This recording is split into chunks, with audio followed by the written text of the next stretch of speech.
And businesses across the UK are facing significant challenges as they prepare for a tax hike, with 1 in 4 companies planning to lay off staff. This marks the highest proportion of employers considering redundancies in the past decade, excluding the pandemic. Now, according to a survey by the Chartered Institute of Personnel and Development, rising national insurance rates and lower earnings threshold are hitting businesses hard. Retail and hospitality sectors are expected to be the hardest hit, as companies already struggle with higher costs. This major tax increase, set to take off in April, is affecting employer confidence, which has fallen to its lowest point in 10 years outside of the pandemic. While the private sector is grappling with the rising tax burden, the public sector is seeing a more optimistic outlook.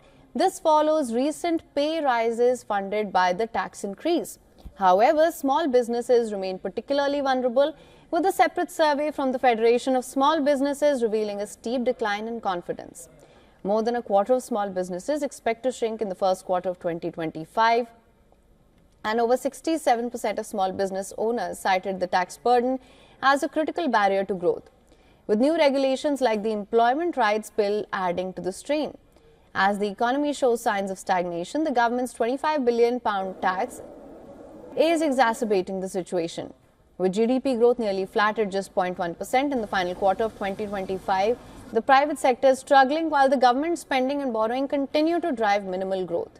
Small businesses alone spend an estimated £25 billion on tax compliance each year, and reducing this burden could significantly improve productivity. Despite promises from the Treasury, many business leaders are skeptical still, citing the rising costs and increasing regulatory pressures. As companies face rising costs, hiring freezes and investment delays, the road to economic recovery looks uncertain for many businesses.